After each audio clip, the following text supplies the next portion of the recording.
and was only suitable for people aged 18 or over, will almost certainly have an adult theme, and might well contain sex or violence, which are quite graphic. It may also contain explicit language, including sexual swear words. Thanks for listening. But here's what his revelation comes to him. He's kind of got all this stuff, like, touching, wiping, mourning of the animals. Not wiping, whipping. Yeah. Also not touching. I am dyslexic. I hope I'm not having like a stroke. Do it live! Fuck it! Do it live! And then atheists almost always become supporters of eugenics and abortion. A swine is hungry for nuts. Jesus hates him too. Satan is real.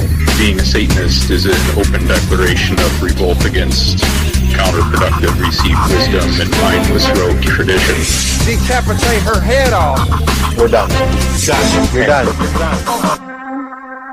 Obama! Welcome to the Godless Rebelution. I am Dan, and this is episode 95. You got it right. I did get it right, but I didn't let you guys say who you were. They know us. Well, no, I mean, to be fair, you did let us, and I took the opportunity to go, 95. True. So Matt fucked it up again. Who are you guys? I'm here. I'm Ryan. Gary? Ryan. Gary. Did you say Gary? We got Gary Herbert. Gary. No, I did not say Gary, but that works because he meows too. My name is Gary. We got Gary Herbert in the studio tonight. Fuck that guy. Thanking us for his donation. Gary! No. He's going to be making a sizable donation to Planned Parenthood. Yes, he is. Courtesy of Atheists of Utah, the gala that we had over the weekend. Fleet kind of him. It was a very fun time. Yeah. We had a lot of really excellent items in the silent auction. I walked away with the collection of Hitchens essays and a signature card from him with a date on it. So Peter Hitchens? I actually have a Christopher Hitchens. Oh, fuck okay. Peter. So I have a signed little card from Christopher Hitchens with the book, which is nice. I didn't previously have anything signed from him, and it's cool because you can't get anything signed anymore. Right. So I won that. There was a lot of really cool stuff. Tons of art from local artists. I also picked up the painting from Stan Trujillo, which was awesome. I'll have to show it to you guys when we go back upstairs. We had an aerial acrobatic performance by Jesse Rhodes that was really, really cool. Mm-hmm. Like, they came in and set up this whole big rigging thing with the hoop, and she did some really cool shit, man. Had string quartet play for a while, a great DJ. The food was fantastic, catered by Le Croissant. Le Croissant, Le Croissant, hee hee hee, oh. If I can't pronounce it, it's got to be good food. It was really good.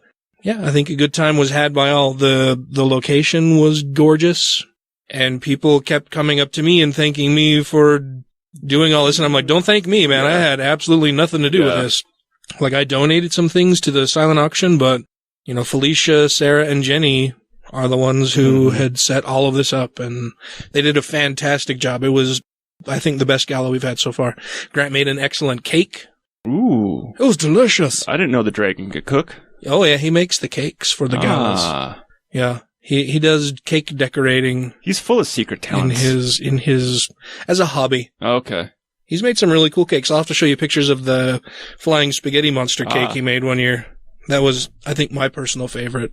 But yeah, that was a great time. We had been forewarned that the Department of Alcoholic Beverage Control here in the state of Utah, Nazis, was alerted to our party and that we were on their radar after Felicia went on the Radio from Hell show on X96 and mentioned that we would be donating to Planned Parenthood in the name of Governor Herbert. Yeah, they didn't find that too friendly. They didn't cotton to that very much. Yeah. Boy, how'd I tell you what, they was a little upset and said that we were now on their radar. And I was like, good, fuck you guys. Yeah. Come at me, bro. It's all legal. Yeah, it's that politicians trying to intimidate somebody with their awesome power. Yeah.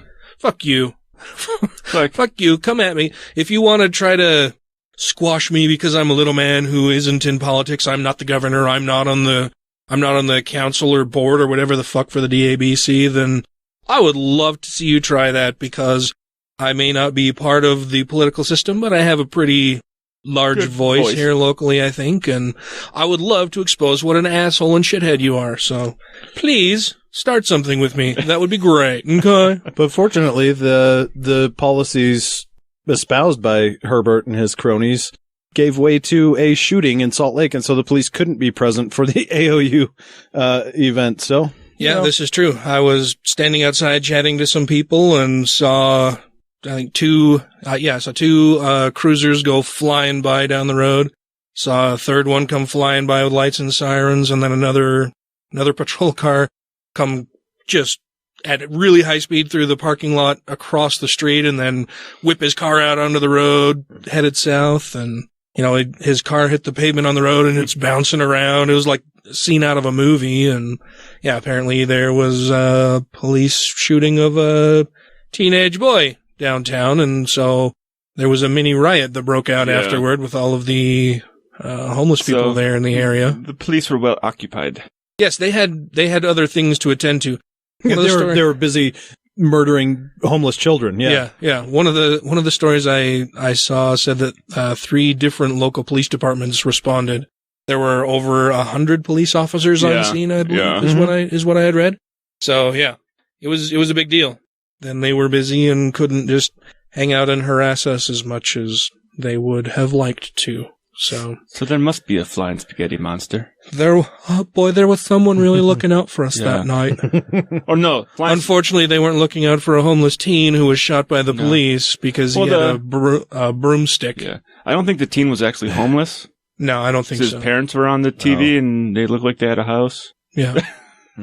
But he was out and about downtown near the homeless shelter and well, that's grounds. Got in a fight, and the police told him to drop the broomstick, and he didn't, and so they shot him because that's what you should do. Well, that's his fault. Yeah. That's totally his fault then. Shouldn't be carrying a broomstick. No, you should just... The most important thing is compliance with police officers' orders. All the time. It doesn't matter what the laws are. That's totally his fault. Yeah. He deserved to be murdered because he didn't listen. Oh, is he still alive? Yeah. He didn't die. Oh, well then everything's fine. He's in critical condition? No, I guess he's got taken out of critical condition now. Good. I guess they said that they had him opened up in critical condition for a while because they wanted to make sure none of his bowels all of his bowels were sewn up back together again. Yeah. Oh, they shot him in the stomach? I think it was twice in the chest and once in the stomach, but the more damage was done in the stomach, so they're said in the thing that they had his bowels weren't leaking, everything was stitched back up, so they sewed him back together, but he's still right now in an induced coma with a tube in his neck for breathing. So unlike Damf, even though this kid was shot 3 times, he won't be pooping out of his dick, which is a good thing. Congratulations. I feel sorry for this kid, man. He's out. Maybe he was in a fight. Well, apparently he was in a fight, whatever, and just because he didn't drop a broomstick, the police decided to shoot him. Not in defense of the cops, but from the most recent story I heard, it wasn't just him involved in it. There was 3 kids wailing on a homeless dude. 2 kids. They were wailing on a homeless dude? Yeah, they're beating a homeless dude up with those sticks, those metal broomsticks that they're beating on a homeless guy, and apparently the first 2 kids dropped the broomsticks when the cops came, and that kid went to continue to try to strike the homeless guy, and that's when they shot him. Yeah, that would be the kid definitely wasn't in the right what he was doing, but shooting him they probably could have used an escalation of force. They could have tackled him, they could have tased him, they could have pepper sprayed him. Exactly. The problem I have is the quick escalation of force that's being used. Mm-hmm. Exactly right. I was going to say, not necessarily this kid was in the right. This kid was definitely in the wrong if he was truly actually whooping on a homeless dude with a fucking metal broomstick. That would be the perfect time for non-lethal weapons. Yes. Mm-hmm. Yeah. If the kid had a gun and he was getting ready to shoot the homeless dude, you might need to jump straight to lethal force then. But with the broomstick, sure. If you're trying to save a life, yeah, sure. If that kid's trying to shoot that homeless guy, then that's when I'm like, yeah, cop, that kid's actively trying to kill someone, and it looks like he's going to pull the trigger.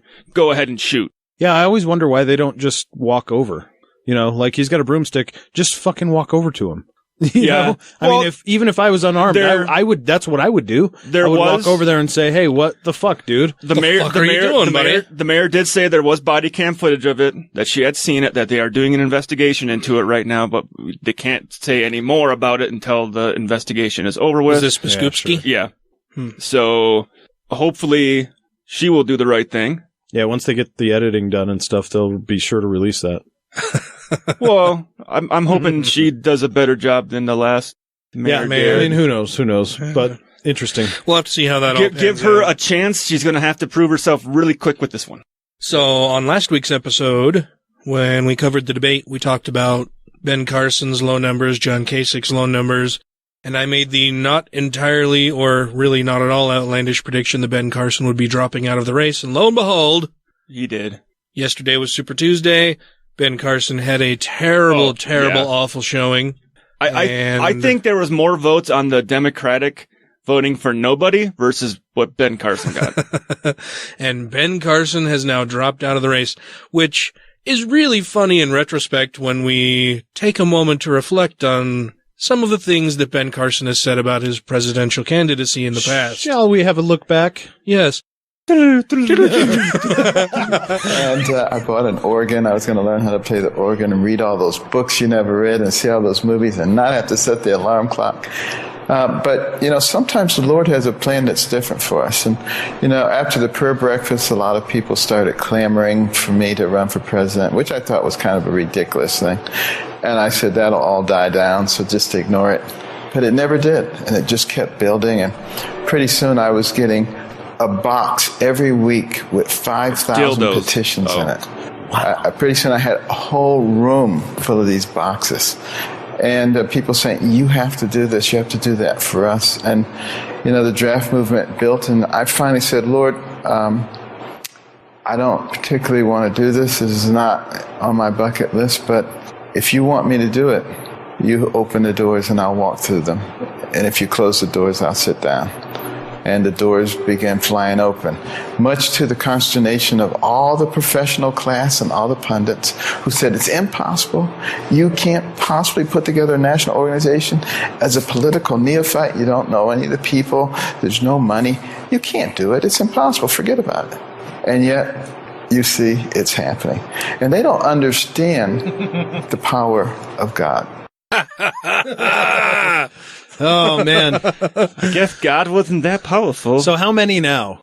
So Carson, Perry, Walker, Santorum, Huckabee. How many failed presidential attempts were called of God this year? All of them besides the Democrats. Yeah, we got Cruz and Rubio. God's a dick. He's like, I really just want you to go out and spend a whole lot of money to embarrass yourself. Yeah, go fuck around. Yeah. It's God's comedy hour. Yeah, but the thing is, they should already know that that's his character. He had the Jews walking around for 40 fucking years. as a what I can only assume is a joke. So he said this on October 20th, 2015, back when he had kind of hit his stride and was leading in a lot of the national polls, and I guess got a little cocky. He flew too close to the sun. Fuck you, Icarus. Decided that he was going to come out and say that God was behind his candidacy. God opened the door. And so he got up instead of sitting the fuck down and shutting up. Well, now he's sitting the fuck down. Yeah, now he's sitting the fuck down. And he doesn't have to set his alarm clock for shit. So at the debate tomorrow, he will not be participating. Nope. It will just be Trump, Cruz, Rubio, and Kasich. Mm-hmm. And he won't really say anything. And Kasich is going to drop out soon, too. Because he stands absolutely no chance at all of winning. At this point, I don't know why he hasn't dropped out. Yeah. Right now. He only had decent numbers in like one state. I mean, really for him to stay in the race is just hubris. He doesn't have any chance of winning, and he's actively harming anybody who's running in opposition to Trump. Yeah, and I'm fairly certain the party's calling for him to bow out. The party's calling for everybody but two people to drop out. Yeah, they're calling for Rubio to drop out too. But that's the shitty thing, right? Like, they're calling for Rubio to drop out, who, of the four people on there, aside from Kasich, because he's just done. If you look at three possibly legitimate candidates. Yeah, he's not the one that's the scariest. Who's the most, he's the least terrifying of the three, I guess. Yeah, maybe. Only because he doesn't go to work. Yeah, that's what I expect him to do. I expect his track record to stay the same. Yeah. So for a long time, I was like, oh, Rubio's going to be the guy. He's going to be the one who ultimately will emerge. And then he started trying to fucking be Mr. Theocrat. Yeah, he was copying Cruz, who was in second place. And I was like, which is weird. Like, why do you fight for second? I was like, dude, you're not helping yourself at all here. You're just pandering, and anybody who doesn't see through that isn't worth, having you support them in the first place, because they're going to be so dumb that nobody's going to take anything they say as being anything legitimate. So then this last week he started playing the low blow game, going, well, Trump's got small hands. Look at his nice look at his nice orange tan. Oh God. I was going to play for you guys, and maybe we'll do it during the break, the excellent takedown that John Oliver did of Donald Trump. Fuck, it's awesome. Because Matt said that he hadn't seen it yet. I have not seen it. It's like 20 minutes long. I don't know if you guys want to do it on the show or not, but maybe I'll just include a link to it in the show notes. But it was brilliant. Yeah. It was amazing, terrific. It was winning. It won so much, you just couldn't believe it. You would never believe how much that was winning. Even if you seen it, you couldn't believe it. That's a horror. I don't do a good Trump. It was really, Trump's really hard. good. Yeah. It was a very, very good takedown of Donald Trump. We do have one funny one we can play on here right now if you want to. What's that? Ted Cruz bad lip reading. The Cruzophile. It's fucking funny. It's fucking funny. The Cruzinator with his bad lip readings. I gotta say, even though you can't see it, just listening to it, this is like the best bad lip reading I have seen so far. These guys were on their game with this one. It's time for a new kind of leader. I'd like to stick garden gnomes in this building. Yeah, I guess you would. Oh, hi. Death will find you soon. Not sure you'll be remembered. You're the devil. A little boy has like 1,000 freckles, and everybody's all, ooh, like there's goobers on his bod. I'm done listening. Ted's always kind of freaky. He eats hair, human hair. He's the first one to say, let's go out and eat hair. It's wonderful now and again. See? Hair. If there's one thing our country doesn't need more of, it's goose diarrhea. I heard you got orange rugs here. That's a lie. Hey, could you cut me a rug here? A rug? Yeah, an orange one. No, we don't make them. I know. This one's a classic. Jordan the Centipede taught me a card trick. Thank you.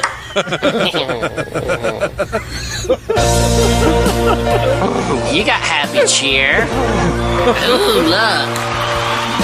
I went down to the summer camp and took a can of gasoline. Don't light the cabins on fire. I wish I couldn't, but it's too late. Doesn't that mean you go to jail? No, because I ran away. You know what? I just love to twerk.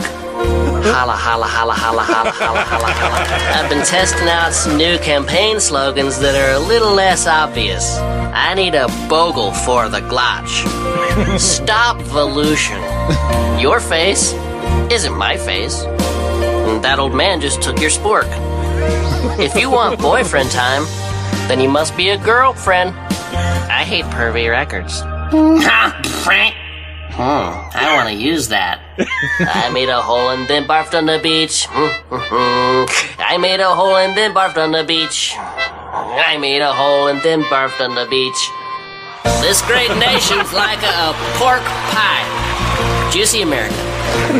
Gabe? Hey, who hates cigarettes? I do. Hooray for you. Now, originally Heidi wanted to marry a different fella. She wanted Herbert Spinecki. Yeah, he was into football. Herbert was beautiful, and he was just always very open and sensuous with me, you know? Like on the weekend, he'd bring fruit and lay by the fire with me and tell me I looked like a French model. What? Why did you even tell them that?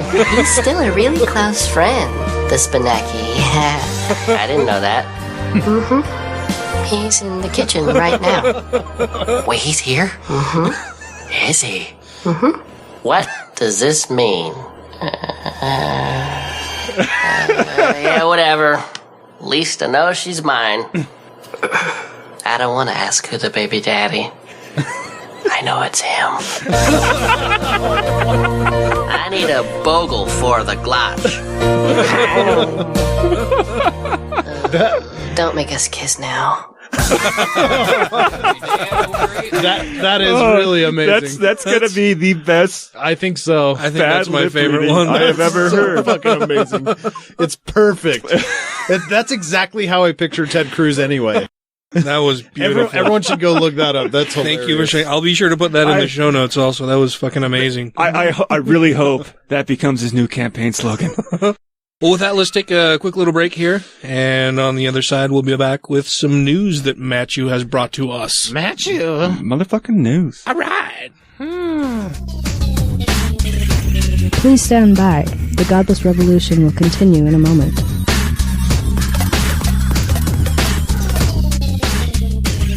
Hey y'all, this is Tucker from the Atheist in the Trailer Park podcast. And I might live in a beer can, but I ain't no inbred redneck. And if you listen to my podcast, I'm gonna learn you something. And no, I ain't talking about how to marry your cousin and not have kids with 16 fingers and stuff like that. I mean, I actually talk about real stuff and teach people where the Bible stole its stories from. So y'all give me a listen, would you? Thank you. Rejoining the Godless Rebelution podcast now. And we're back. We are? Yes. Shit. Oh, we are. Where'd we go? It is now. Well, I went to the bathroom. Matt went to the bathroom. Oh, yeah. We watched a half an hour of YouTube. Ryan did his typical camel who never has to drink or go to the bathroom. Well, I've had 2 beers. But Matt has some news for us. I do have some news for us. Pope Francis assailed Republican presidential candidate Donald Trump's views on U.S. immigration as not Christian last Thursday. Oh, yeah. Prompting the billionaire businessman to refer to the religious leader's comment as disgraceful for questioning the faith he's held all these many months. Trump, the longtime GOP frontrunner in national opinion polls, has been at the center of many controversies. Most notably one over his vow as president to build a wall between the United States and Mexico to keep out illegal immigrants, despite objections from Mexican officials who say they don't mind at all if Americans come to their country.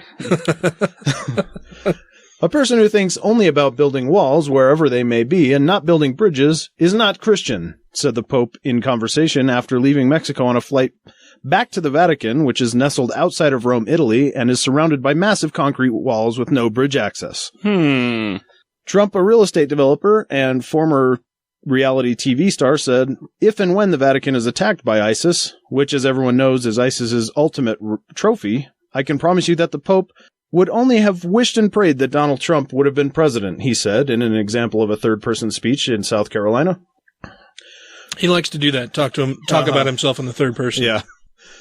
For a religious leader to question a person's faith is disgraceful. I'm proud to be a Christian, and as president, I will not allow Christianity to be consistently attacked and weakened, said Trump while doing his best impression of Kung Fu Panda.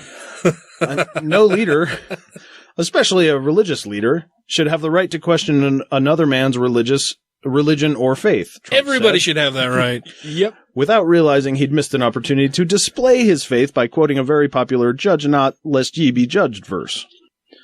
Because he knows shit about the Bible. Exactly. Trump has also said he would deport millions of illegal immigrants if he wins the party's nomination and the November 8th election. Last week, responding to the Pope's plan to visit the U.S.-Mexican border, and without irony, he said that Pope Francis did not understand the Mexican border issues. The Pope is a very political person. I think he doesn't understand the problems our country has.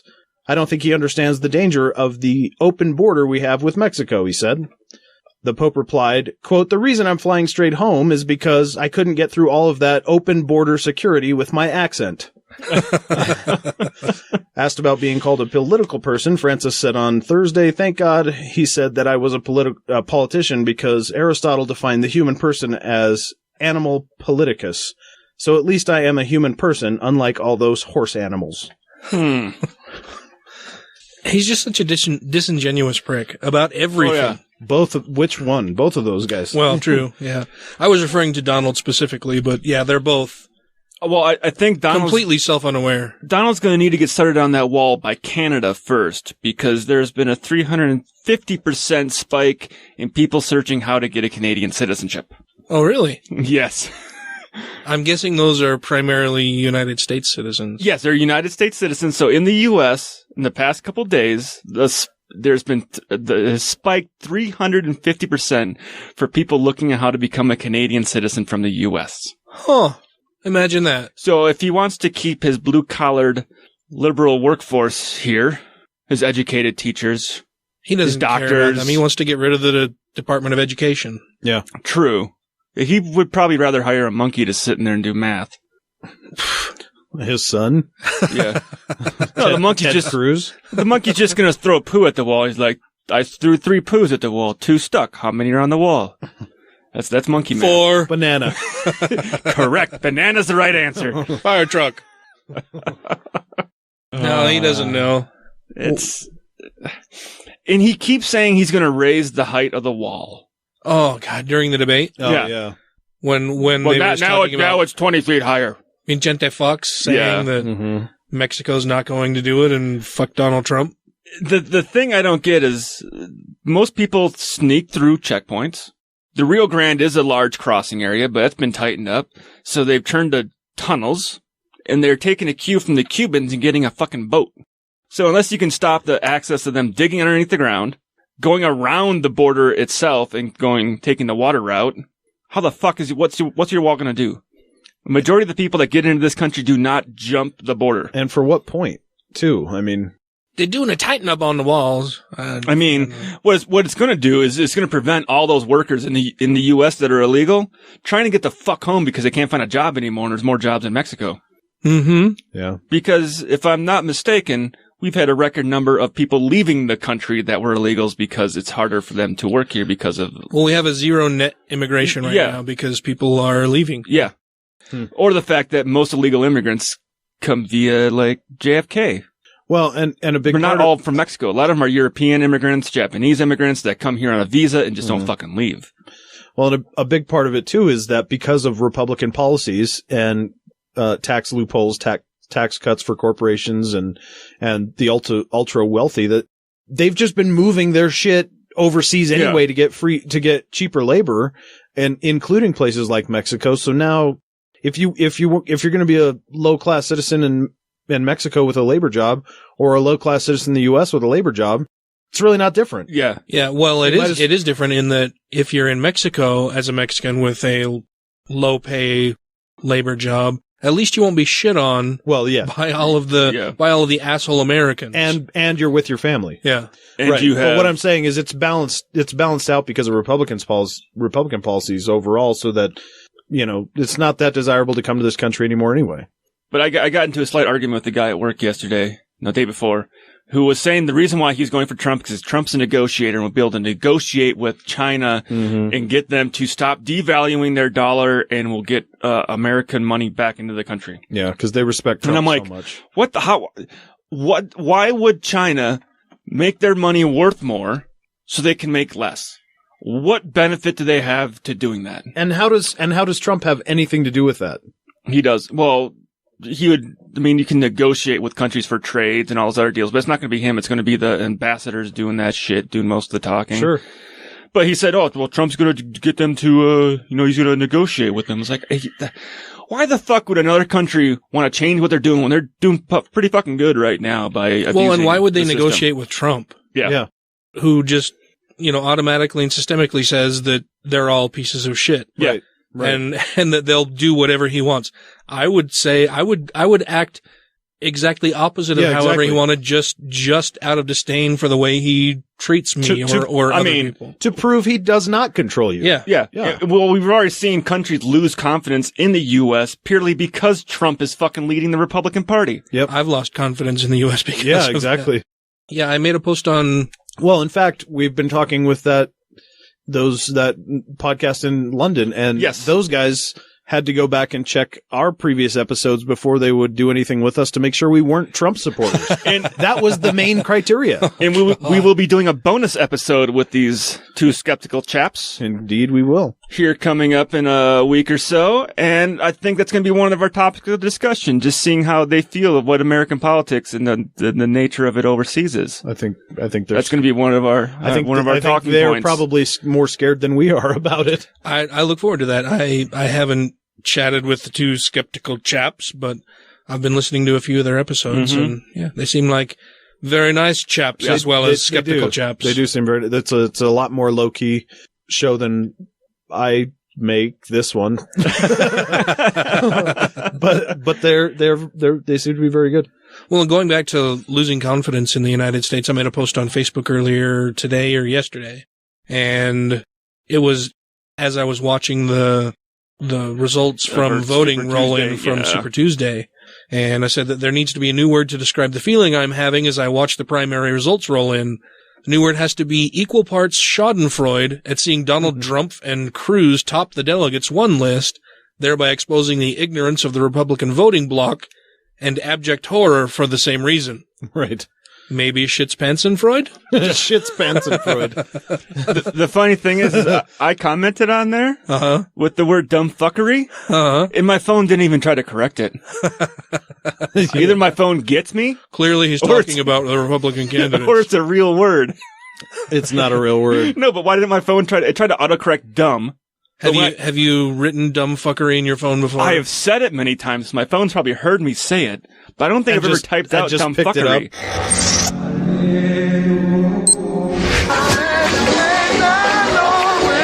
Hallelujah! Holy shit! I saw a video earlier today of little prayer circle for Donald Trump. And that was funny. Oh my God. It had a bunch of different religious leaders in there. I can't even think of any of them off the top of my head. I could see a Jewish man there just because they're I've seen all of them on Fox at one time or another.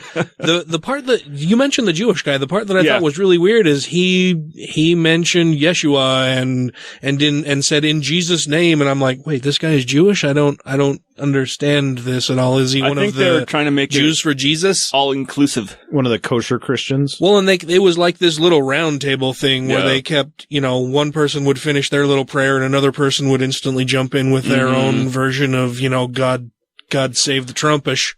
But Trump just looked like, okay. Well, when the Jewish guy started his prayer, he reached across like at least one other person to like put his hand over Trump's face. Mm-hmm. And it was just this really awkward, weird thing where he's doing like this alien cage thing over Donald Trump's face as he's saying this prayer. And then he mentioned Jesus, and I was like, I don't understand anything that's going on right now. Well, it's so confusing to me. He had to put his hand over his face so his soul wouldn't fall out. Oh. It was very strange, though. I didn't understand it at all. The next bit of news that we've got, I pulled from Mr. J.T. Eberhard. And this is, surprise, surprise, more fuckery. Pennsylvania Attorney General, hundreds of kids abused in Altoona-Johnston Diocese. Apparently, a statewide investigating grand jury has determined that hundreds of children were sexually abused over a period of at least 40 years by priests or religious leaders assigned to the Roman Catholic Diocese of Altoona-Johnston, Pennsylvania Attorney General Kathleen G. Kane's office announced today. The widespread abuse involved at least 50 priests or religious leaders. Evidence and testimony reviewed by the grand jury also revealed a troubling history of superiors within the diocese taking action to conceal the child abuse as part of an effort to protect the institution's image. The grand jury, in a 147-page report made public today, stressed this conduct endangered thousands of children and allowed proven child predators to abuse additional victims. Because they like to just shuffle that shit around. Yeah, it's pretty standard stuff nowadays. Quote, the heinous crimes these children endured are absolutely unconscionable, said Kane, who addressed the media this morning at a news conference at the Blair County Convention Center. These predators desecrated a sacred trust and preyed upon their victims in the very places where they should have felt most safe. Just as troubling is the cover-up perpetrated by clergy leaders that allowed this abuse to continue for decades, Kane added. They failed in our society's most important task of protecting our children. End quote. And you know what? That's one of the easiest ones. Yeah. Not just the most important, but it's one of the easiest ones. Don't fuck the kids. That should be like that should just go unspoken, right? That shouldn't be a thing that you even have to address. No, you know what? It's worse than that because you're violating your own. It seems to me that there's maybe I can't speak for everybody, but I mean, at least within me, when I see strange children, you know, they're all strange. Well, yeah, ones I'm not familiar with. Kids who I don't know to whom they belong. If they seem like they're struggling or having a problem, I have an immediate reaction like, oh fuck, I could help that kid. I could do something to, you know, it's a fucking kid. Yeah. Don't fuck the fucking kid. It's easy. It seems like you have to violate a whole number of internal. Yeah, your first response isn't to begin contemplating how you can take advantage of your position of power over this child in order to fuck them. Right. But I think the most disgusting thing is not the problem that it fucking happened in the first place. It's the fact that instead of sending this person to jail or kicking them out of the fucking church, you allow them to move and keep allowing all the other preachers and priests in your clergy know, hey, if I fuck little boys, they're just going to ship me to another state. I'm not going to get in trouble for this. Yeah. They'll just ship me to a whole fresh pool of victims. Pretty much, knowing I'm not going to be legally held liable if I fuck a kid. So, is it me or does it seem like the amount of child molestation within the Catholic Church or churches generally is so much higher than the general population? Yes. Is that true, or is it just that? I think it is true because they're put in a position of power over these poor, unfortunate kids who are looking for help from somebody, and these predators use that as an avenue to express their sick desires and take advantage of these poor kids. But I would say that by the number, there's probably more people in this world molested by family members. But by the amount of people that the person molests, the molester is able to get their hands on, I would say clergy are able to molest more people as a whole. Because they're a trusted figure. Because they're a trusted figure and they're in contact with more people God wouldn't allow this to happen. That are handed over to them to watch. This is one of God's spokespeople here on earth. He's not a bad guy, clearly. You hear that shit all the time. Yeah. Oh, he's a good Christian man. He's a good Mormon man. He's a good Catholic man. And statistically, most children that are molested or raped by a person they know. Well, yeah, sure. Which includes clergy. Sure. It's pretty, I mean, it's not like they just showed up and the clergy raped them. Usually they bait them in. They make them feel comfortable. They play games with them. Well, and the biggest thing is that they're put in a position of power and authority over these kids. Well, but they're taught from an early age that this person is God's mouthpiece here on earth. They're a good person. Whatever they do is good because of their position. Yeah.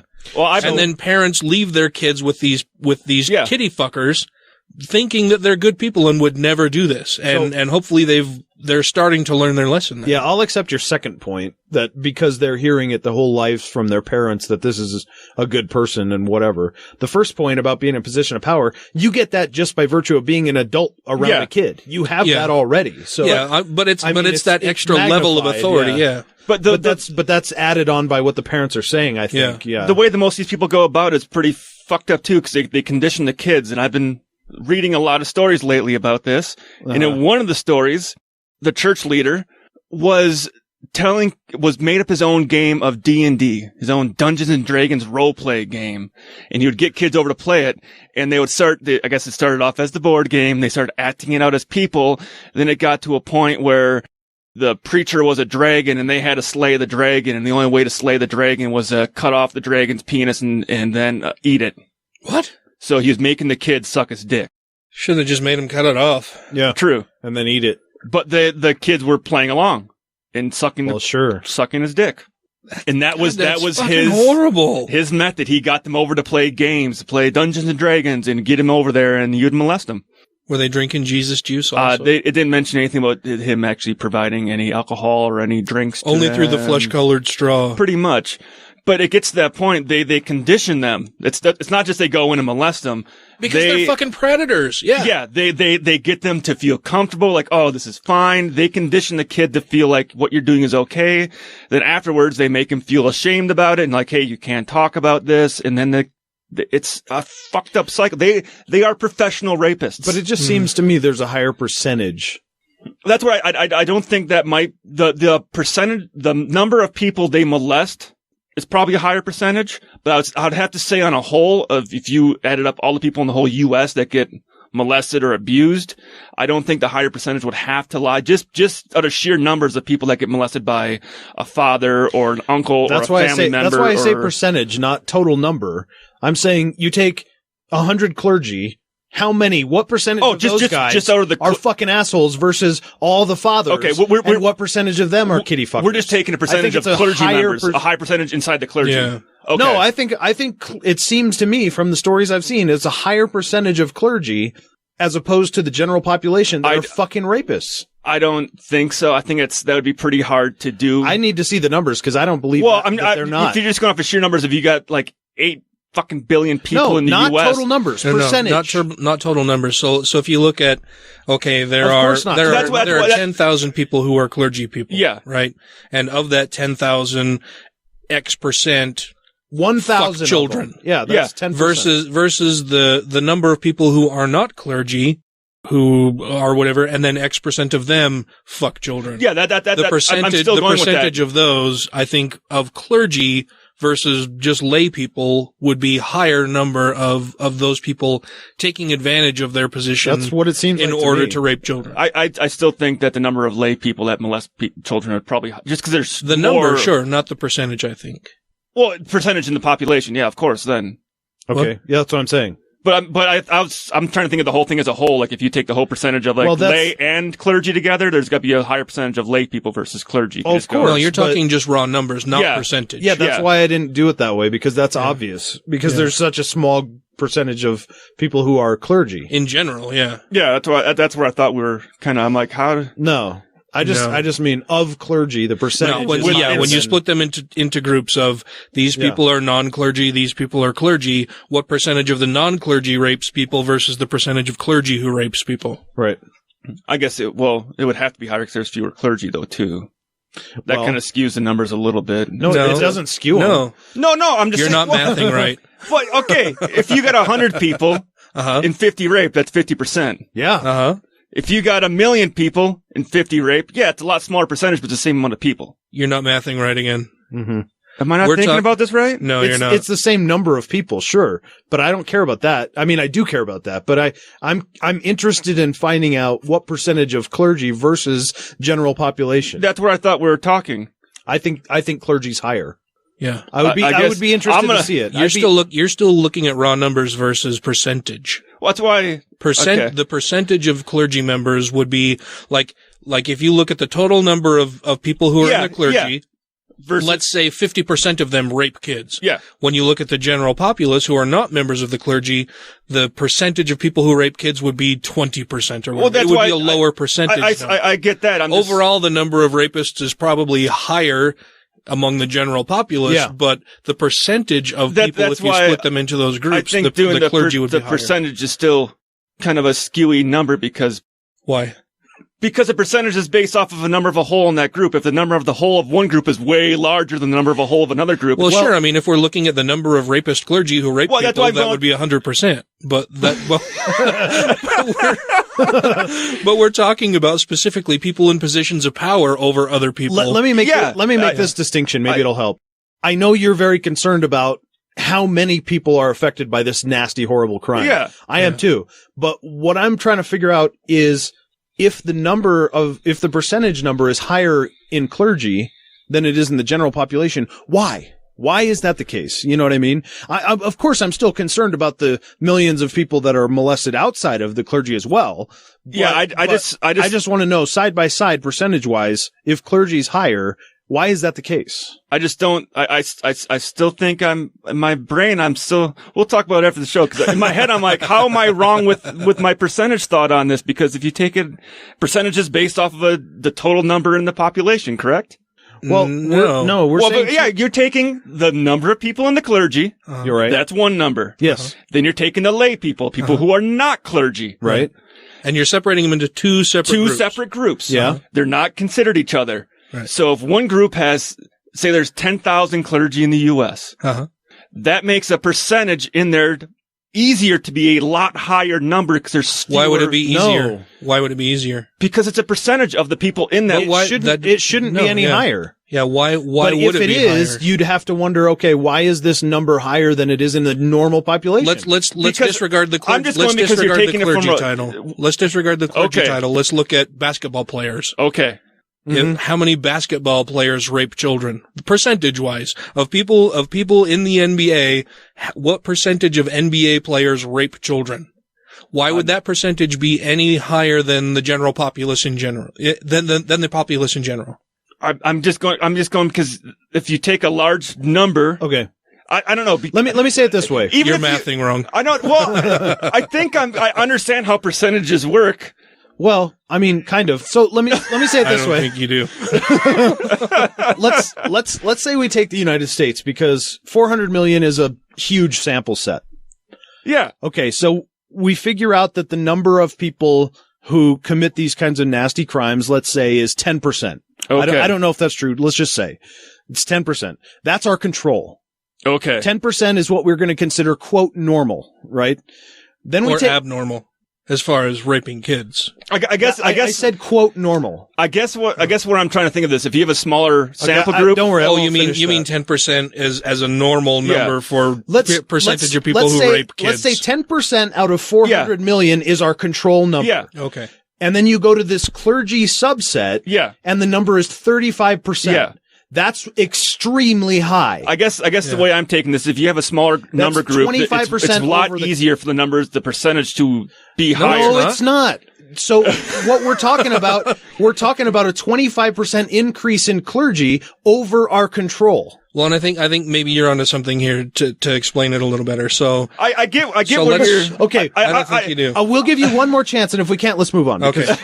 So using Matt's example, let's say there's. I understand that they should be similar. Let me finish. They should be exactly the same. If they're not, you got to wonder why. Yeah.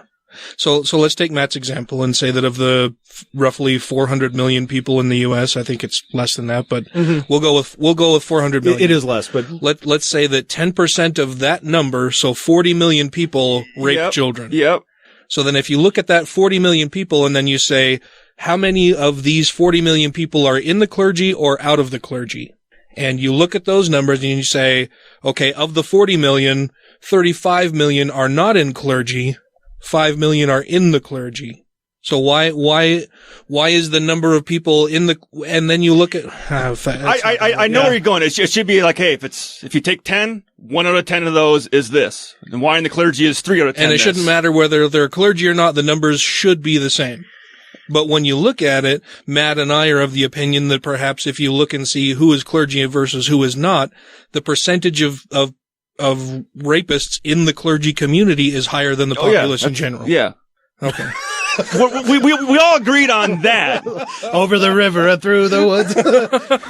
We finally got Ryan to Grandma's house. We all agreed on that. I still don't think we did. I know, but we agreed on that to begin with. That if you just that in clergy that there's more rape going on in clergy, but I think it's hard to do. I don't like it's percentage. So easy. No, I know you're saying it's easy, but I guess my brain is thinking differently about it right now. We'll talk about it later. Okay, moving on. What else you got for us, Matt? Why do you think America is a Christian nation? That was the creator of everything. Judeo-Christian belief to be the foundation of our lives. And I believe God isn't done with America. And that's the Lord we know. Washington, D.C. If shame is I'm going there in April? No. For the reason No, you're going there. Not April, June. I'm excited. Oh, I was thinking Washington State. No, yeah, I'm excited for the Reason Rally. Johnny Depp will be there. That's going to be amazing. What? All right, continue. If shame is the only real tool that President Barack Obama has to force the U.S. Senate to consider a Supreme Court nomination in his final year, let the shames begin. Ooh.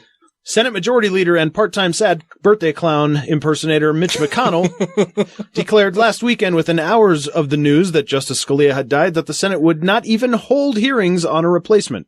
Citing consistency as the reason for the decision, Senator McConnell expanded that thought. Consistency with what? He expanded that thought by adding, quote, "This Senate has never called for a hearing or even a meeting to work out the most significant decisions we've faced during Mr. Obama's tenure, and we don't think this is the type of issue that can force us into action either."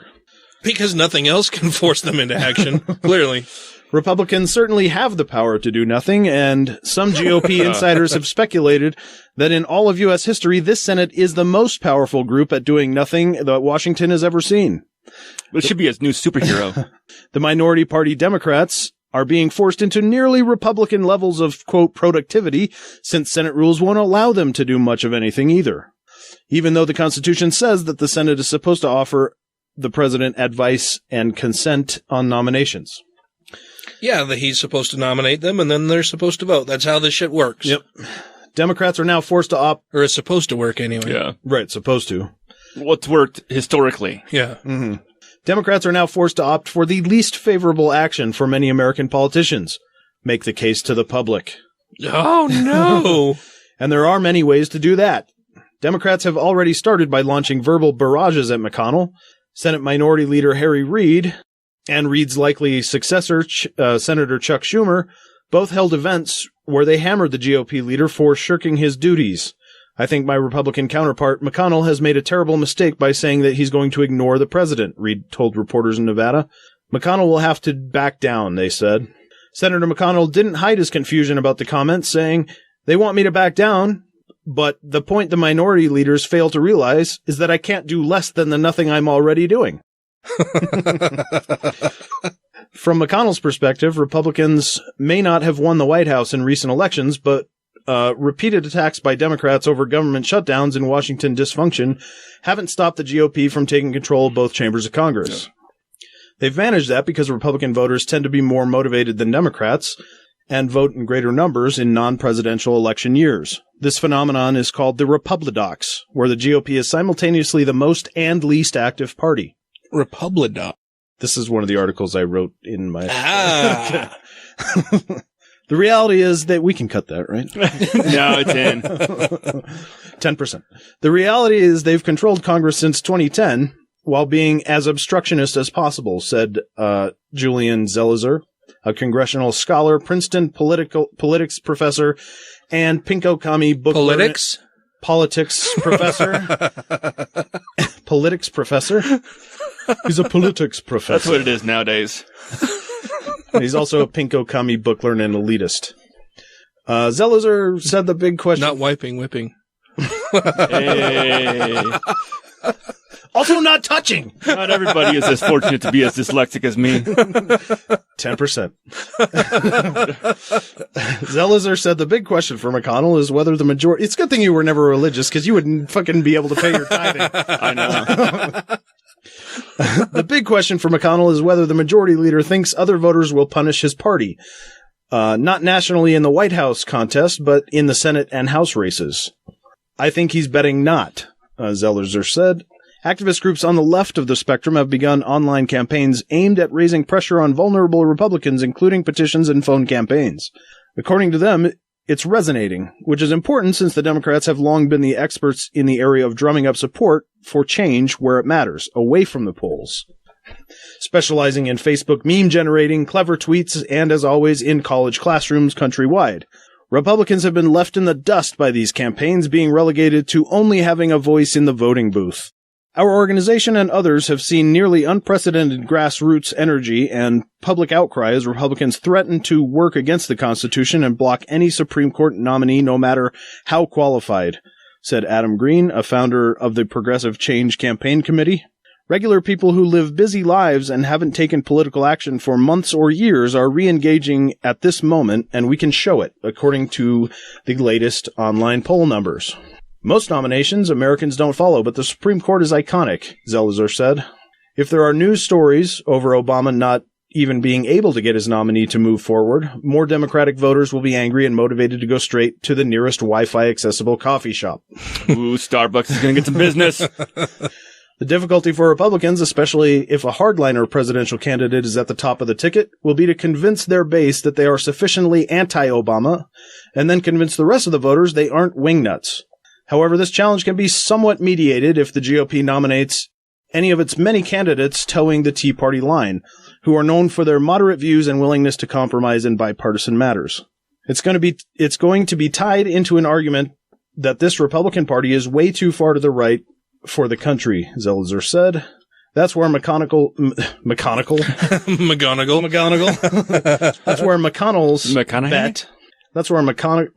bet might not work out as well as he thinks. There is some evidence that Republicans are not all comfortable with McConnell's stance on stalling the Scalia replacement. But a small growing number have said that the Senate should hold hearings, even if it doesn't ultimately approve a nominee.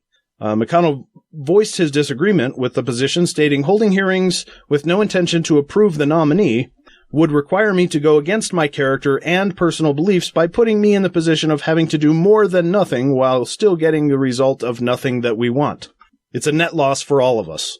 I truly believe we can achieve nothing without putting our necks out there. Sure. Well, I mean, if you're a Republican, your neck is gonna be out there anyway. And I mean, I'm tired of the obstructionism, the bullshit rhetoric of Obama is ruining the country when there's absolutely nothing to base that on, and just being general fucking shitheads. The Republican Party now laments having Donald Trump as their likely candidate, primary race candidate heading into the general election, but it's a monster of their own creation. Yeah. Not only has their rhetoric over the last 8 years led to this point, but the rules that they set up during the primary election season has almost guaranteed that somebody who is fucking nuts is going to run away with the election. Somebody who can appeal to the shitheads in their base because their base is full of fucking shitheads is almost guaranteed to be their nominee. Right. And they keep calling to the past where underneath Bush, one of his people he elected was blocked, but they keep ignoring, yes, the first person he put up was blocked. The second person was accepted in his last year term. Mm-hmm. So, well, and the first, you're talking about Bush's first nominee? I can't remember what his person's name was. Alito?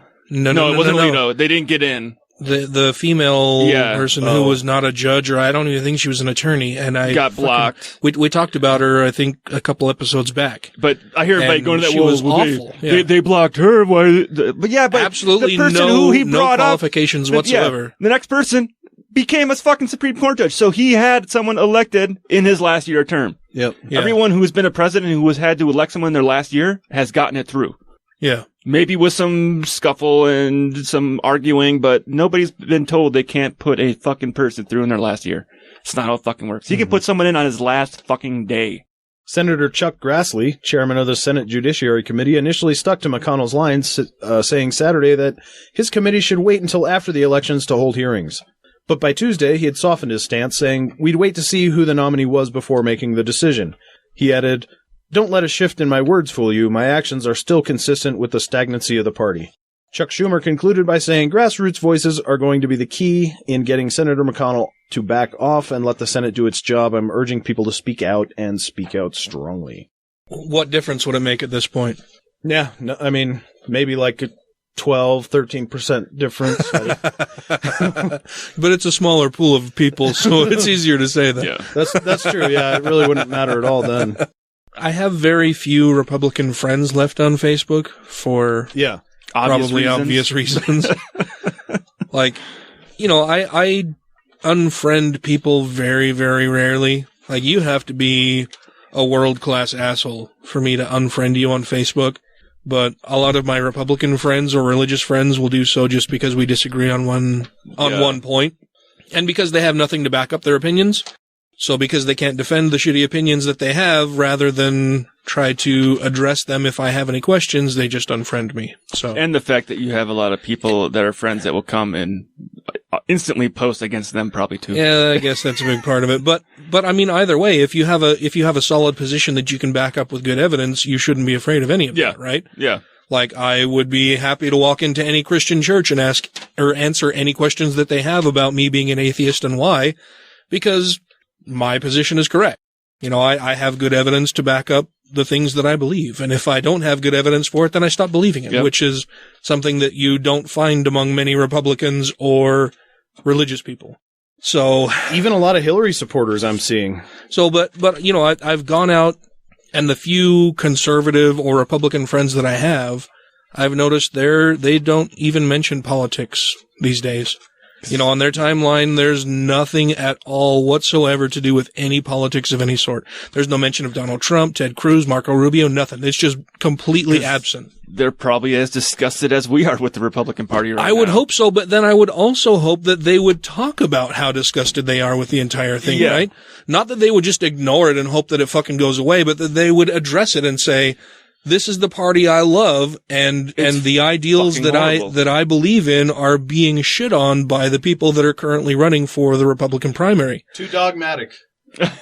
Yeah, they are. They're too dogmatic. They can't separate what they want to happen with what is actually happening with what is actually happening in their party.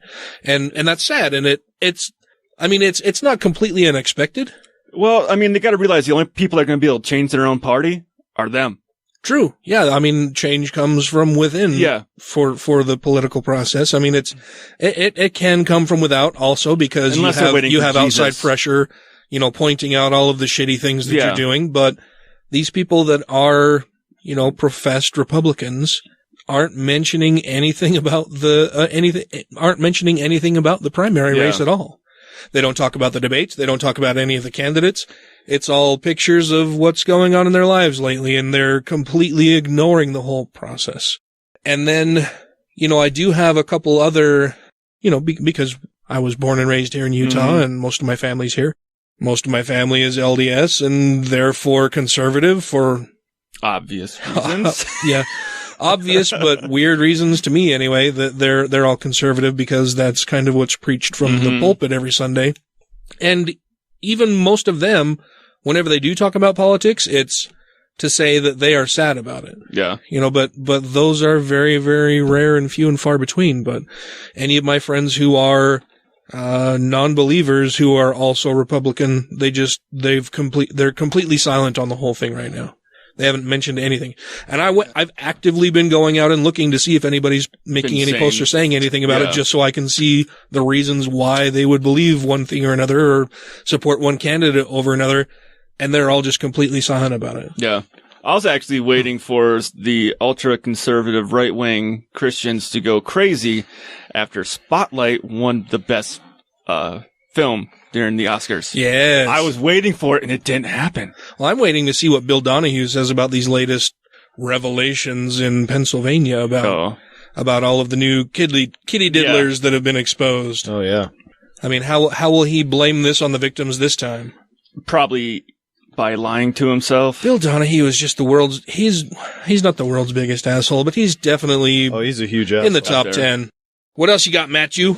I got a funny one we could talk about real quick. Okay. Well, my last one was supposed to be funny, but you guys weren't paying attention. Oh. It was funny? Go ahead. Well, no, it's good. Or yeah, that's also possible. Maybe you were paying attention and I just This brings it a little local. But the Mormon Church, someone at BYU decided to have people go out on Amazon and rate the Book of Mormon 5 stars. Oh yeah, give the Book of Mormon 5 stars on Amazon. They wanted people to go out there and bear their testimony on Amazon and give reviews. And a lot of people did come out to give reviews. Not all 5 stars, but I got one review here that is a 5-star review that I think is a stellar review of the Book of Mormon. Let's hear it. All right. This one is entitled, "You Won't Find a More Sophisticated Blend of Frontier Fiction and 19th Century Methodist Theology." Posted March 1st, 2016. Follow a brave band of courageous seafaring Israelites from 600 BC as they escape Jerusalem, rescue transcripts of Isaiah that were not even written yet. Anachronism. Yes. And cross the ocean to a land in America. You'll be dazzled by their advanced modern Christian theology and their access to metallurgy, crops, and livestock that would not exist in America until the Spaniards came. Follow as long as they fight for 100 years with the dark-skinned rivals who are cursed by God, using their amazing biodegradable disappearing steel swords and breastplates. You will thrill with the suspense. Biodegradable steel. You will thrill with the suspense as white American Jesus visits them and recites verbatim portions of Matthew from the King James translation of the future. Your heart will break as these massive civilizations come to an end and disappear from the archaeology and genealogical record without any traces. Now, this also has a few other people that reviewed it or cited, like, in a normal book in the back, people who give their citations, like the journals and whatever. Riveting says paint drying watchers quarterly. The KKK says it's morally empowering. Logically unassailable says Ancient Aliens guy. And Ben Carson. Logically unassailable says the Ancient Aliens guy. Nice. Giorgio Tsoukalos. And Ben Carson says it's historically proven. Certainly. So people are going out and having a field day on Amazon right now, giving ratings to the Book of Mormon. Just like BYU wanted them to. Yeah. I actually went out and wrote my own review of the book. Is that what you're looking for right now? Yeah, I'm but trying to... so many people have been doing it. Yeah, I'm trying to find my review. I like that one. Boring, racist, 1 star. 1 star, the ravings of a pedophile. Yeah, I'm trying to find my review here, and I just saw one that said unnecessary sequel. Yeah. Native Americans are not Jews. 1 star. Pure. Oh, I hate when I see stuff like this. Someone has rated it as 1 star and then said pure garage. Pure garage. I'm sure they meant to say garbage. I bet he has the Garbage Band app on his iPad. Joseph and his racist magical book. There are just so many reviews out here now. Yeah. I'm trying to find... Like, literally, I looked at it yesterday. There was like 900 reviews. Today, there's well over 1,000. Chloroform in print. Of course, and that's probably a Mark Twain quote, but... Yeah. So my review of the Book of Mormon is as follows. 1 star, titled, As If the Bible Wasn't Weird Enough Already. Why is Joseph Smith listed as the author of this book? Because if you go out and look on Amazon, it's said that the book is authored by Joseph Smith. Yeah. So my review starts with, why is Joseph Smith listed as the author of this book? I thought the LDS Church was trying to move away from that. The earliest copies of the Book of Mormon said they were written by Joseph Smith, but later copies say they are, quote, translated, unquote, by Joseph Smith. Yeah. While we're on the subject of translation, what kind of moron living in the 19th century translates something into 16th century English? Mm-hmm. How many translators do you know who would translate what someone else is saying like that? Is this type of buffoonery limited to only charlatans who translate text on golden plates via magic stones in a hat into which they then put their face to see the words glowing on the stones? Yes. If there's anything that is, quote, tight like unto a dish, end quote, it is Mark Twain's overly kind review of the Book of Mormon. Nice. Quote, the book is a curiosity to me. It is such a pretentious affair and yet so slow, so creepy, such an insipid mess of inspiration. It is chloroform in print, which has always been my favorite review of the Book of Mormon. Yeah. Well done. Thank you. Thank you. I thought that was good. The whole translation thing has always puzzled me. Well, I mean, like seriously, if you go to the UN, how many people translating whatever any of the speakers are saying from various countries into whatever language you're listening to would be translating it into the 16th century version of that? That's fucking stupid. Yeah. It would be funny to hear, though. There's a lot of theys and thys and thous, and we don't... And why does God ever speak in that language like that anyway? Because that's how Shakespeare did it. Well, and Mormons still pray that way. Yeah. Well, it's the King's English. Yeah. It's because they think that the King James Version is the best version of the Bible, so they think, oh, that's how God speaks. Ridiculous. It's fucking nonsense. But then you got Christians be like, oh, you got the King James Version? That ain't the real version. It's the NIV version. It is one of the worst translations. Oh, you got the NIV version? That ain't the real version. It's the New American Translation version that's the best. Well, which fucking Bible do you want me to get? I remember when I was 18. Yeah, I was 18 years old. Whoa, you do? Yeah. Oh, cool. Cool, man. My father had booted me out of the house because I had one too many wild parties at the house while he was off gallivanting with various females who he then chose to marry and later divorce. And he came home one day and I had wrecked the place by having a giant house party. Anyway, it was after he had kicked me out of the house and I was staying at a friend's house who I had no idea was religious whatsoever. And was staying with him, and somehow we got on the topic of talking about the Bible, and I just mentioned something about, the King James Version, and he said, "No, I don't believe in that garbage. Who the fuck would follow, I can't believe what he said, or I can't remember exactly what he said about King James, so like a rapist or murderer or some shit like that. I'm a Catholic. We don't use the King James Version." And I was like, okay, I don't really know what you're talking about, because, I was 18 years old. I had been raised LDS, which is, the King James Version is what they use. At the time, I didn't really even know there were several different versions available. Yeah. Right. So who in their right mind would believe that kind of garage? That's just one thing that sticks out to me, like years later, that, he was so offended that I would even suggest that he uses the King James Version. Well, even on, the other podcast where the guy was debating him on whether the Bible had any contradictions in it. On Dogma Debate? Yeah, I listened to that the other day, and the guy even starts off like, well, what version are we using? And the guy's like, I can't remember what version he used. Yeah, like, David asked the guy, what version of the Bible do you use? He's like, well, I believe this version is the most true and accurate version to Jesus Christ. It's like, well, once again, that's up to your interpretation of the Bible. And David just kind of brushed it off and said, well, we know that it's not the best translation, but moving on.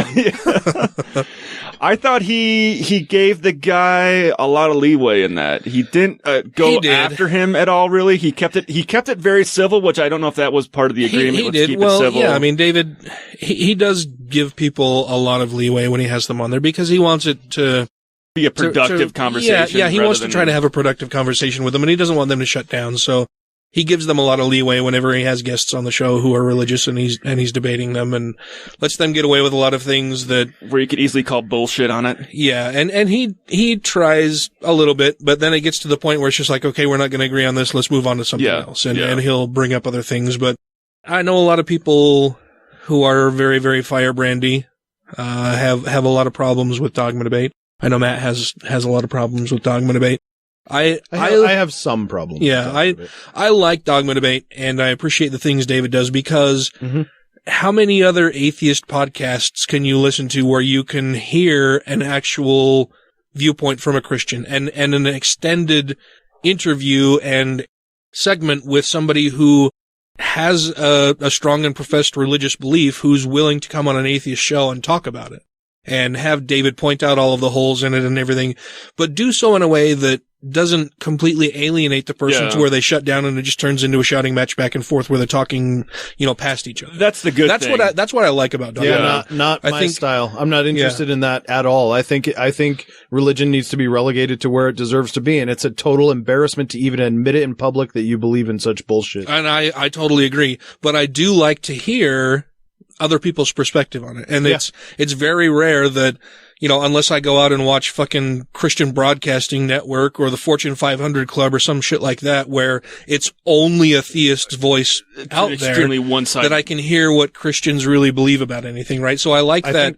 I like hearing the contrasting opinions and having David point out the holes in their logic and have them try to defend it and have it still be respectful and a way that they can communicate back and forth without it just turning into a shouting match where where it's completely unproductive. He's able to challenge them in a very civil manner. Yeah. And I have a couple of other small little things, but overall I think it's a good show. And I think you meant the 700 Club. Oh, what did I say? The Fortune 500 Club. Did I really? Okay. I didn't even catch that. I did. Yeah, I did. Thank you. Yes, I did mean the 700 Club. Any of the religious, just dedicated religious broadcasting garbage. Yeah. I can't stand to watch because it's only their perspective, and because they know that they're not going to be challenged on anything. It's all of these wild, fucking ridiculous of course, religion is ridiculous anyway, but it's a whole other level of ridiculous whenever you watch something that is just dedicated to professing someone's religious belief. So that's why I like listening to Dogma Debate whenever and those are my favorite episodes, actually, when they have somebody of whatever religious belief on there and are talking to them. Those are my favorite episodes. I like Lydia. She's awesome. She's been gone for so long because of the baby, but yeah, she's really, really good. When they talk about abortion or feminism, oh, she gets super firebrandy. Yeah. She gets very upset about some things.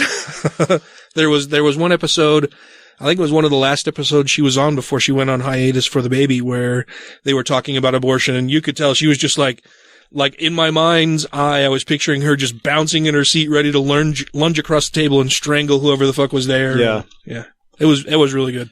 I think probably my favorite part of Dogma Debate is, why does Colaveri do? I really dig that song, man. It's so it gets catchy. in my head so much. I know. Yeah, that song is really, really catchy. I downloaded it and I've probably listened to it 100 times now because it's good. It's a very fun, catchy tune. And the music video is good too. Yeah. Yeah, I like it a lot. What else you got for us? I have two more things that are written, apparently not humorous, satirical articles that I have. Satirical-ish. Do they have the Matt slant? Yes. I have Cruz versus Trump or Glenn Beck. Ooh.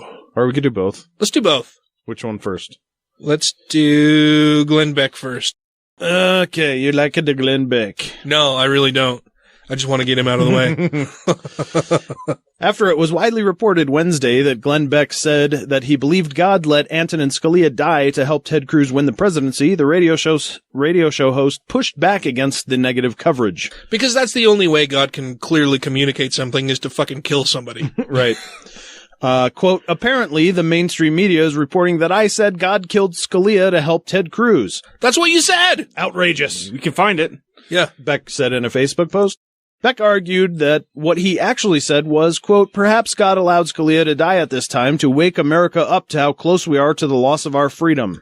And the difference there is what? But he didn't back away from the idea that God actively intervened in regards to Scalia's death. In related news, those close to Glenn Beck have reported that it's outrageous to call Beck crazy when it's obvious he's actually insane. Beck said, quote, I happen to believe in divine providence. Americans historically have. Maybe you do not. That is your choice, and I do not mock you for not. Editor note, Exhibit A. In a clip from Tuesday, December 17th, 2013, edition of the Kyle Kulinski Show, Glenn openly mocks non-believers for the American Atheist billboard about Christmas. Back to Beck. Yeah. Why mock me for believing in a traditional view of God? Despite his long career in providing his controversial opinions of hot topics, he stuck by his, quote, stumper of a rhetorical question and failed to comment when he appeared surprised to receive answers like, because believing in a traditional view of God is stupid. Beck concluded... I was pouring my drink into my other glass here. That was pretty good. Beck concluded that the event is in the hand of God. Beck declined to explain why God only uses one hand for, quote, events. His other hand is busy. Nor did he comment about why God needs to use a hand at all.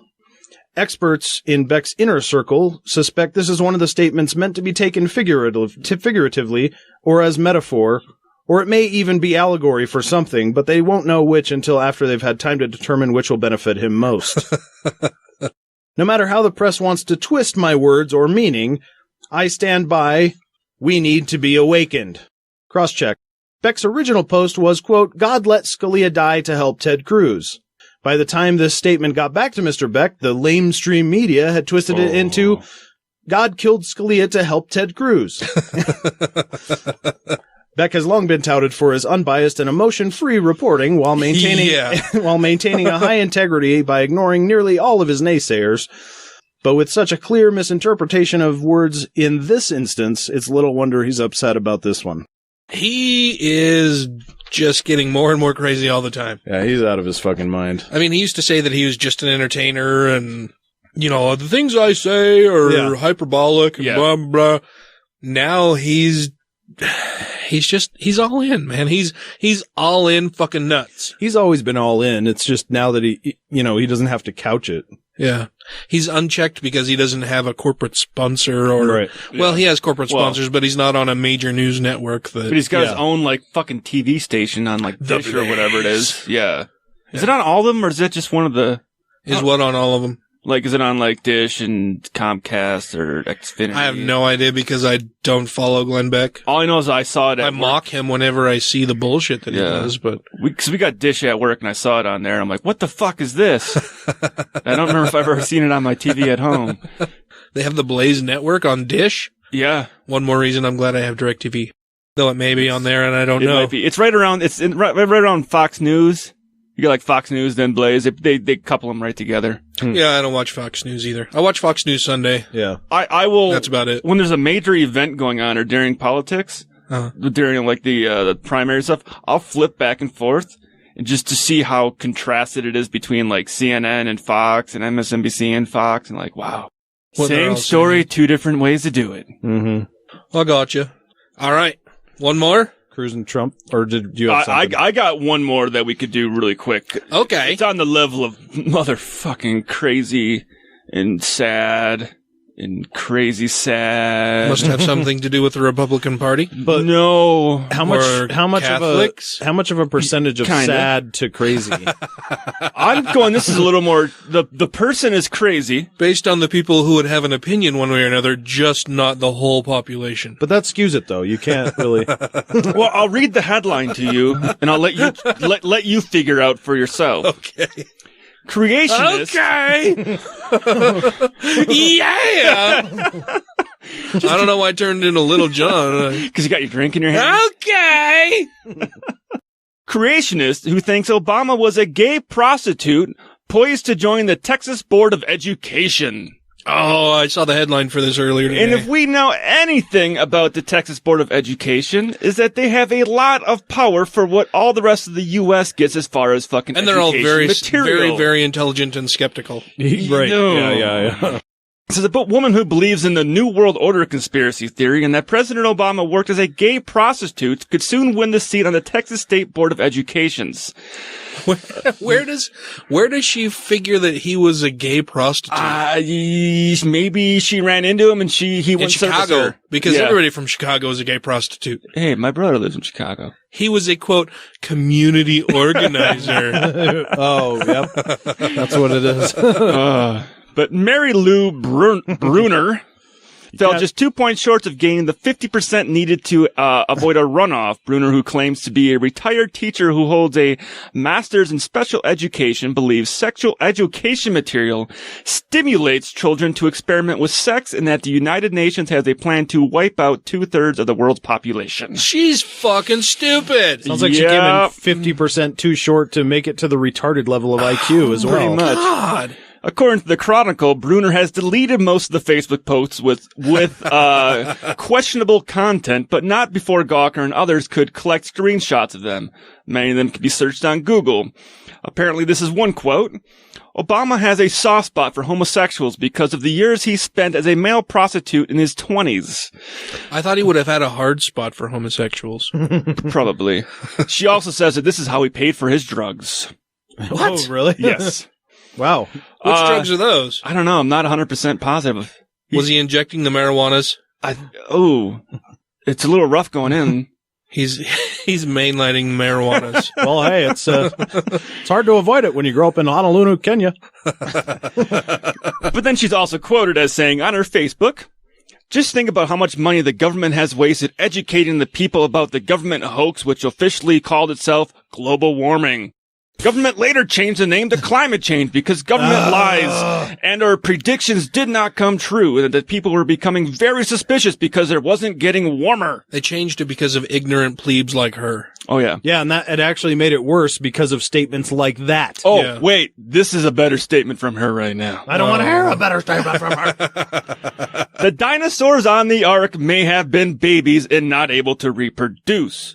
It might make sense to take the small That's never dinosaurs stopped the Catholics onto from the trying. Ark instead of the ones that were as big as a bus. Yeah, the Catholic dinosaurs have still tried to reproduce. Yeah. There wasn't even enough room for the mammals we're aware of, let alone adding baby dinosaurs, which are the size of elephants. That couldn't reproduce. Now, baby dinosaurs might not have been able to reproduce, but baby dinosaurs grown to big dinosaurs, and big dinosaurs like to fuck. Well, you mentioned the dinosaurs. I don't know why I just said that like my old father-in-law, dinosaurs. The old dinosaurs. He was from Bogalusa, Louisiana, and he would throw Z's into a lot of his... The dinosaurs from Russia. I had posted something out on our page, and we got a Christian troll. So the post that I had made out on our Facebook page for the Godless Rebelution, was in reference to a story on space.com with the title of Giant Crater Found Tied to Worst Mass Extinction Ever. And the science behind this is actually pretty cool. I saw some more stuff on it. Yeah, it's super cool, right? So, and my comment when I made the original post was that Godfellow was such a crafty character, planting dinosaur bones and even making giant craters which perfectly match scientific understanding of mass extinction events. Yep. I have to wonder, though, why create all of these lies and go through all of the trouble of deliberately to deliberately mislead us puny humans? We who are supposed to be his most cherished creation. Mm-hmm. And we had some religious fellow come along and make a comment that says, the Bible doesn't deny the existence. His comment in full is, the Bible doesn't deny the existence, dinosaurs.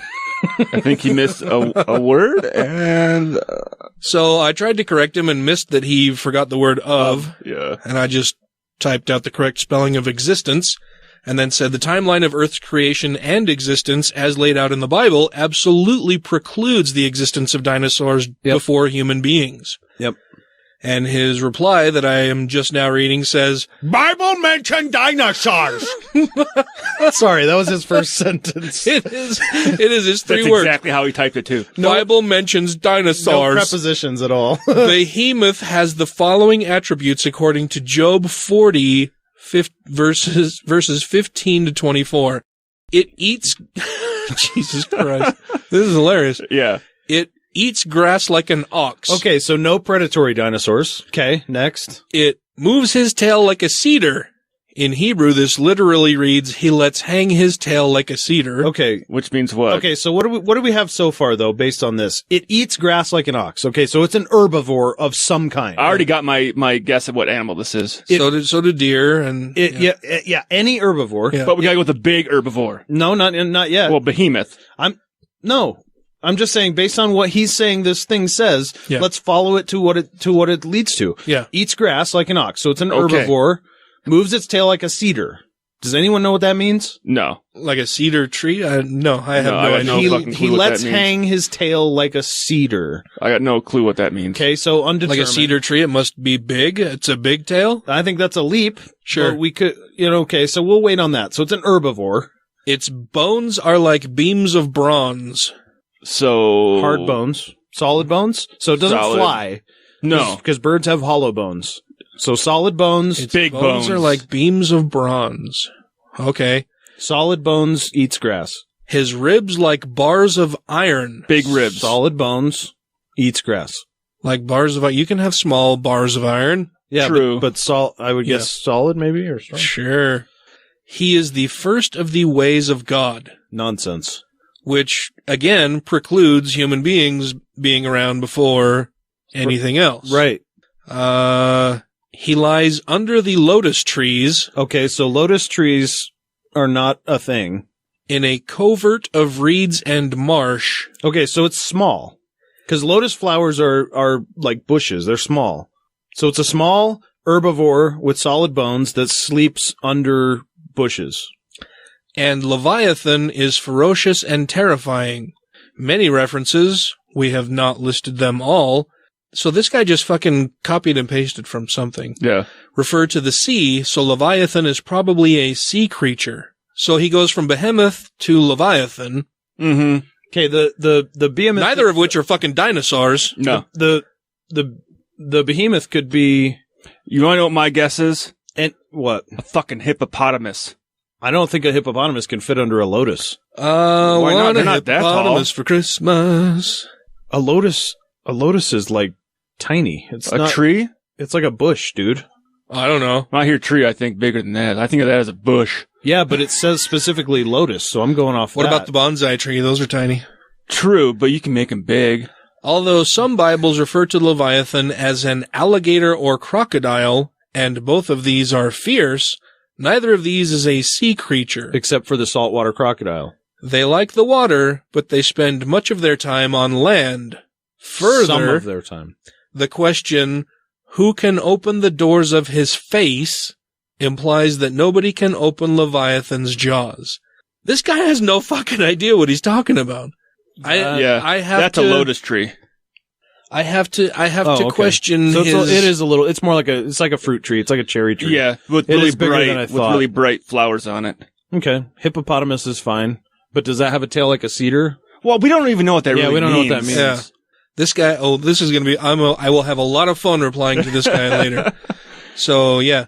Richard Hoffman, on the post that I made. You see on the bottom where it says it likes the water and can open its mouth like a door. Uh-huh. Fucking hippopotamus, big fucking open mouth, and they open their mouth. It's almost like a fucking 180-degree mouth opening. Like a door. Like a door. The thing opens wide. Yeah, I wouldn't even give him that much. I would make him explain that shit because it's... So this is a post I made on the Godless Rebelution page on February 17th at 2:58 p.m. And I will have a lot of fun replying to Mr. Richard Hoffman because I don't like to make general statements about Christians to say that they're all stupid or anything like that, because clearly not all of them are. Matt was a Christian. I was a Christian-ish. I wasn't. Sort of, for a little while. And there are some very intelligent people who say that they are Christian. I'm fine to say that I'm a dumb asshole, but this you're guy, not. This guy is... I mean, he can't even come up with his own arguments. He's clearly copied and pasted this from somewhere else. And this somewhere else is equally as stupid as he is. Well, but the thing is, we have two... Or actually, this is probably more intelligent than he is, because he couldn't even come up with his own argument. Not only that, but we have two examples of when he wrote his own statements, and it was, the Bible doesn't deny the existence dinosaurs, and then Bible mentions dinosaurs. Yeah, the Those Bible... are his two original thoughts. Yeah. The Bible doesn't mention dinosaurs. No, it doesn't. It does not. Absolutely does not. No, you can say behemoth and leviathan. Right. But what the fuck are those? That doesn't say dinosaur. Why would they use specifically the words behemoth and leviathan? Well, because we didn't know versus dinosaurs. Right. And you can come up with multiple different interpretations for what those means. We did just now. Well, you remember I played that song for you guys in the past where there's that crazy creationist that has the song that says, in the Bible, there's a behemoth. Yes. Behemoth is a dinosaur. He got sang this song to him. Yeah. Yeah. Maybe he's the guy who sings the song. I don't know. I think my first, I'm probably going to go find this and add my 2 cents every once in a while. Yes. Please do. I would wonder if he's a young earth creationist, because if he is, then he's fucking shit out. I mean, there's no possible way. Yeah. There's just not enough time. Yeah, we went through, and it's, he says right in here, where was it again? And like waters, I would almost add that it doesn't matter if the Bible mentions dinosaurs or not. We know they fucking existed. Right. But that's not a fucking dinosaur being mentioned in the Bible right there. No. Or it could be, but it's just not clear enough to know.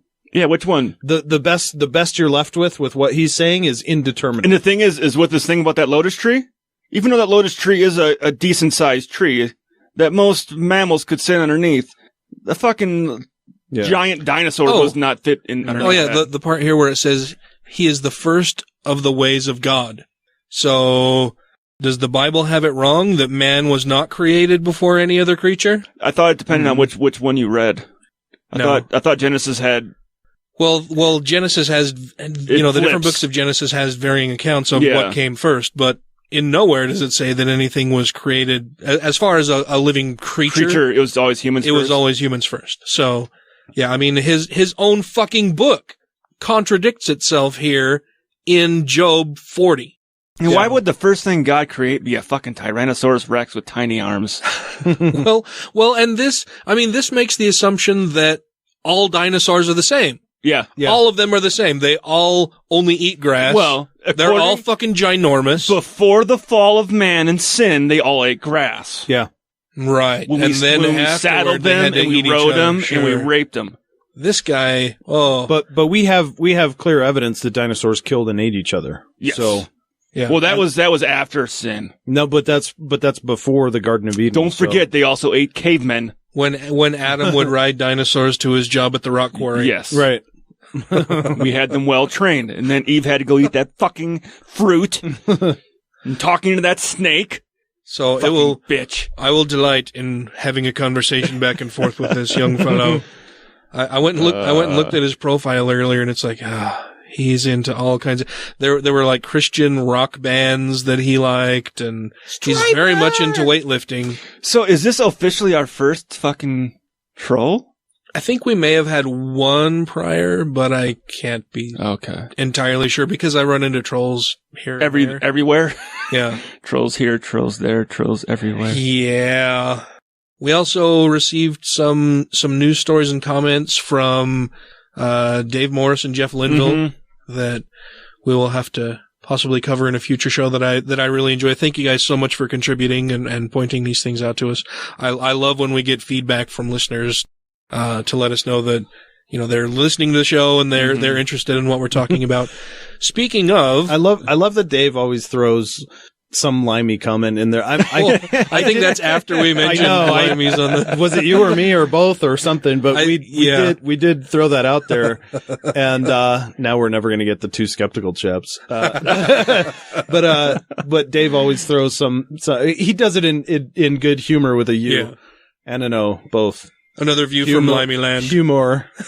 But he's good. He's a good dude. Yeah, but thank you for reaching out to us and posting those out there. I love reading those articles, especially, the funny ones. Those are my favorites. But if you like the show and enjoy it, go out to iTunes right now and rate the show. We'll wait. Don't rape it. Rape the show. I cut you off.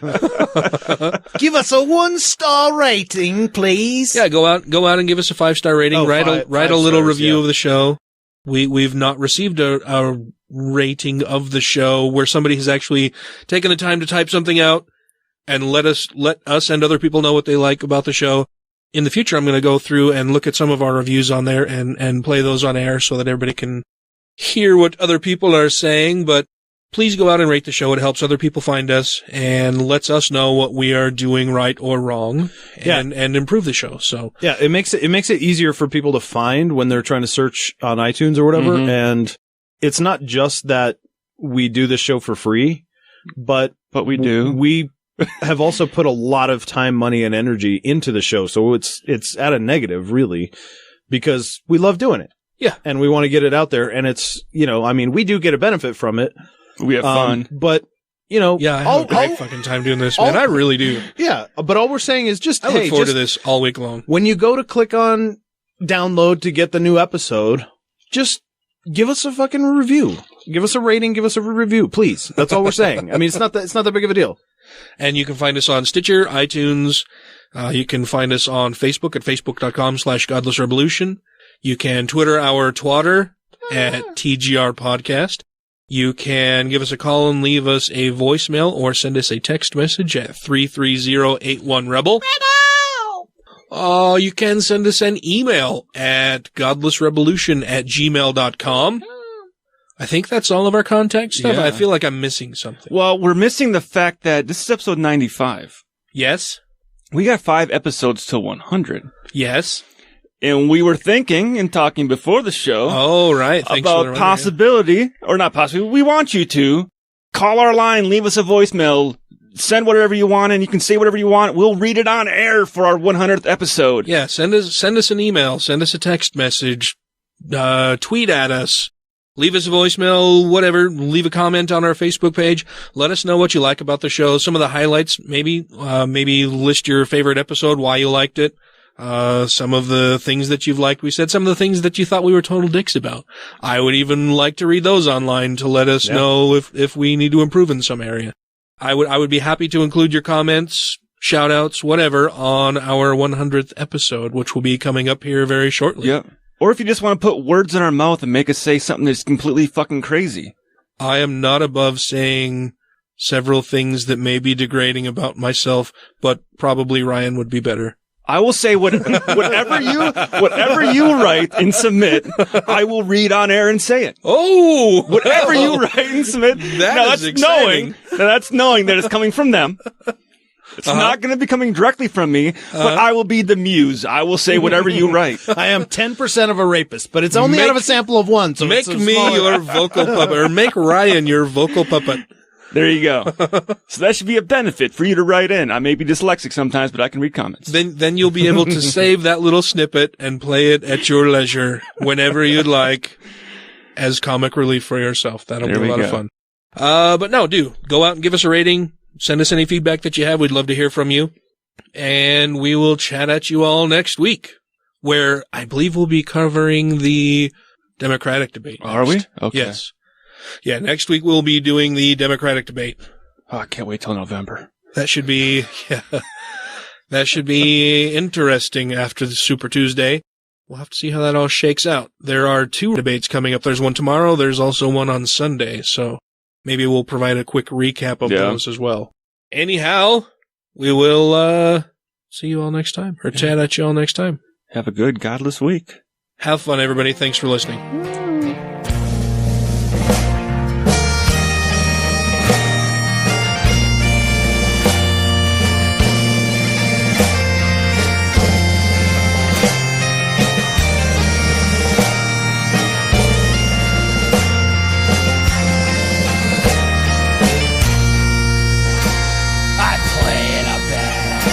We're the best in the land. We're big in both Chelsea and France. I play one mean guitar and then score at the bar. There's a line of chicks waiting for their chance. So come on now, honey, I'll make you feel pretty. These other gals mean nothing to me. Let's finish these drinks and be gone for the night, 'cause I'm more than a handful, you'll see. So kiss me, I'm shit-faced, I'm soaked, I'm soiled and brown in the trousers. Say kiss me, and I only butter one round. I can bench press a car, with degrees from both Harvard and Yale. Girls just can't keep up, I'm a real love machine. I've had far better sex while in jail. I designed the Sears Tower, I make $2,000 an hour. I cook the world's best duck flambe. I'll take the pick of the litter, girls jockey for me. I don't need these lines to get laid. So kiss me, I'm shit-faced, I'm soaked, I'm soiled and brown in the trousers. Say kiss me, and I only butter one round. I'm a man of the night, a real lady's delight. See, my figure chiseled from stone. One more for the gal, then I'll escort her home. Come last call, I'm never alone. I have a house on the hill with a red water bed that puts you Hefner's mansion to shame. With girls by the pool and Italian sports cars, I'm just here in this dump for the game. So kiss me, I'm shit-faced, I'm soaked, I'm soiled and brown in the trousers. Say kiss me, and I only butter one round. So kiss me, I'm shit-faced, I'm soaked, I'm soiled and brown in the trousers. Say kiss me, and I only butter one round. Oh, fuck it. Who am I shitting? I'm a pitiful sight, and I ain't all that bright. I'm definitely not chiseled from stone. I'm a cheat and a liar, no woman's desire. I'll probably die cold and alone. But just give me a chance, 'cause deep down inside, I swear I got a big heart of gold. I'm a monogamous man, no more one-night stands. Come on, honey, let me